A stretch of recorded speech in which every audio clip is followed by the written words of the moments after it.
I'm going to try to burn through these as quickly as I can. I'm going to do my Kershaw collection separately, and I've got a few other odd and end knives that we'll go over. Buck 110 Anniversary Edition. I've got one of those little bars on it to help open it. Browse Bionic Automatic. This knife is so sharp. I've cut myself countless times with it. It's got a ridiculously keen edge. And because I like the automatic so much, I bought 2 of the XL versions. Now these are all in D2 steel. You can still pick these XL versions up from Knives Ship Free for like 120 bucks. That is a fantastic deal for this knife. Super slicers, D2 steel. They're, for the price, it's a no-brainer in my opinion. Got a Microtech here. I forgot to show off with my Microtech collection. It's the Metal Mark, it's Balisong. Recurve, Tanto, 2 of my least favorite blade shapes. Protex.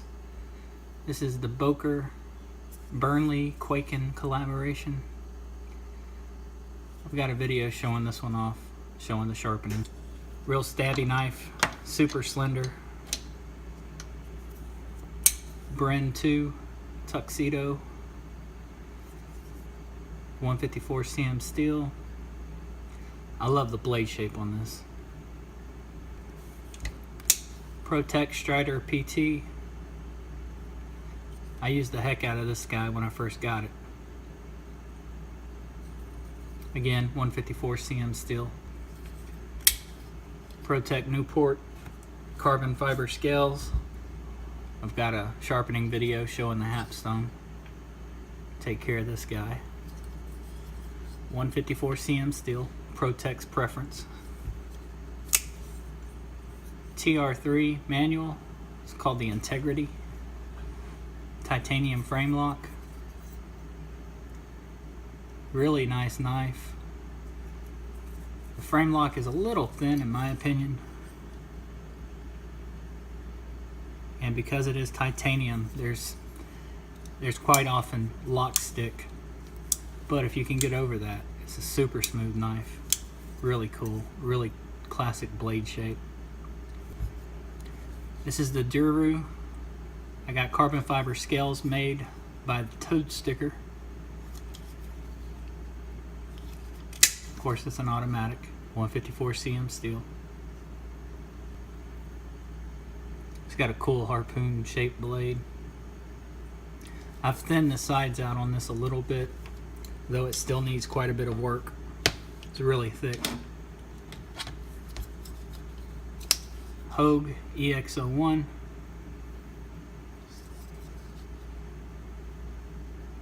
A Lischwitz design, 154 cm steel. Button lock, super smooth. If you guys haven't tried Hogue out, this would be the one I'd tell you to get. Hogue X5, really cool knife. Looks super futuristic. Looks like something you would see from Microtech. But man, this thing is so uncomfortable to use. There are hot spots everywhere. This little ridge in the finger choil pokes you something awful. It's just a really uncomfortable knife. This ridge pokes you. The pocket clip pokes you. This knife is just full of hot spots. I really like the blade shape, and if you can find a position that your hand fits without getting stabbed, it fits really well, but it's just full of hot spots for me, so I rarely carry it. Lightening out the fronts. Just super cool fidget knife. I got one in combo edge, serrated, and a chisel grind, and the other is just a plain drop point. Medford 187F.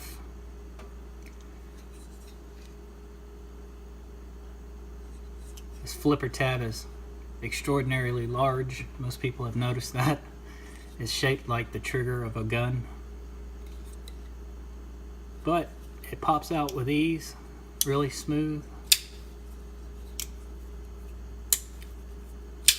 I don't think it's worth the price of a Sebenza though. Medford Viper. Both of these were in D2. The 187 and the Viper. I'm not a big fan of Medford. Ontario knives. This is a Utilitac Tanto. It's got rust going on. It's Os-8 steel. I bought this knife exclusively to show sharpening a Tanto model. I get asked every now and then if I can show how to sharpen one, and I've got this video floating around out there just for that. Rat 2 and Os-8. Extremely keen. Os-8 takes a fantastic edge. It's the original Rat 1 Os-8. And I've got one, of course, in D2.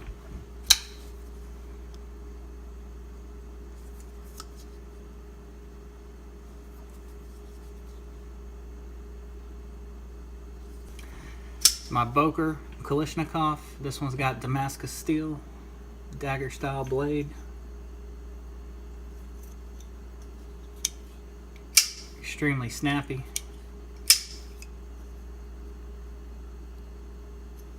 Just cool little autos for the money. It's just the standard drop point Os-8 steel. They are aluminum handles. This is a mini in S30V. Got this from Blade Ops. I don't know if it's an exclusive to them or not. It's very possible it is. But given the price for S30V, it's not a bad deal. And of course I've got one in just Os-8.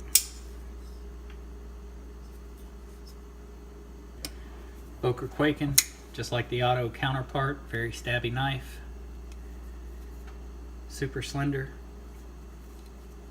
The titanium model here has got a little weight to it. It's got a little heft. My Amcusta. This is the basic with quince wood. Damascus steel VG10 core. Beautiful knives. Amcusta stands for Machine Customs.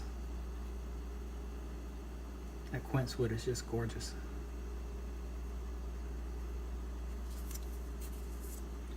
And they do a little anodizing on the pocket. I'm sorry, on the pivot, on the thumb studs.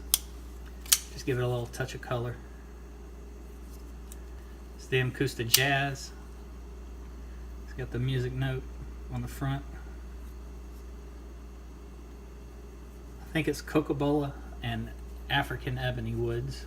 Again, Damascus with a VG10 core. This is a gorgeous knife. Connie bought me this one. Got the original katana in blue. It's got like a Sanmai finish. VG10.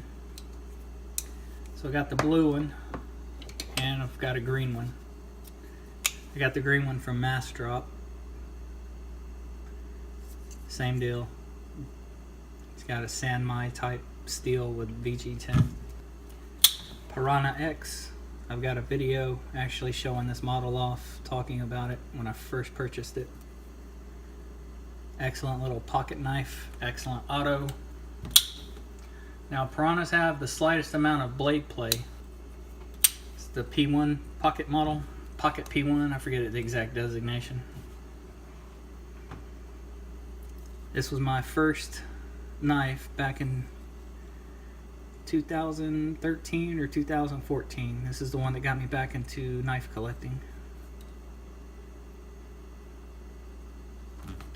I'll never get rid of that model. Cold Steel Mini Recon. I removed the black finish that was on this. It's basically just a black paint. Connie keeps this in her purse. This is her box cutter now.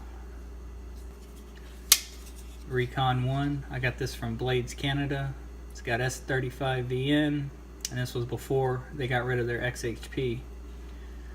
They did the choil correctly. and they did not coat this blade.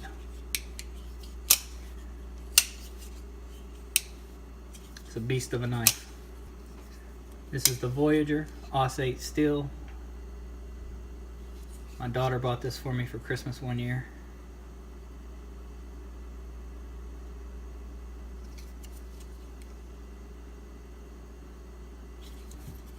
It's the Mini Recon. This was done by Toad Sticker. He did green micarta handles and a stonewash, acid stonewash blade. It's got great action on it, but there is the slightest amount of side-to-side play. This is a fantastic little knife. Again, Aus 8 steel. Code 4. Super skinny, thin, that is, in this dimension. Scales are way too slick for my liking. It's way too thin for my liking. As I squeeze on the knife, because of how thin it is, it hurts. I started to put some ridges in the knife so I could have a better grip, but then I realized, you know, I'll probably never carry this knife. There's no sense in doing that to it, so I've left it like it is, and I'll never carry it. Aus 8 steel again. And finally, the Swift. My biggest complaint of cold steel triad locks is that I can't open them one-handed, at least not quickly. They finally came out with an assisted opening knife, which is this guy, and that solved all my problems. Now this one is in CTS XHP steel. This is one of the first generation models. I've heard that the torsion bar that's inside of them, the leaf spring that pops the knife out, has a tendency to break. I've opened mine probably a good 1,000 times and it's still going strong, so knock on wood, it's still holding strong. Guys, that's my odd and end collection. Anything I had more than 2 of, I showed in this pile. I still got all my Kershaws to go through, and I've got a bunch of one-offs where I've only got one model of a particular brand to go through. So we're nearing the end of my collection. Appreciate you guys watching. If you have any questions or comments, as always, leave them below. Y'all have a good one.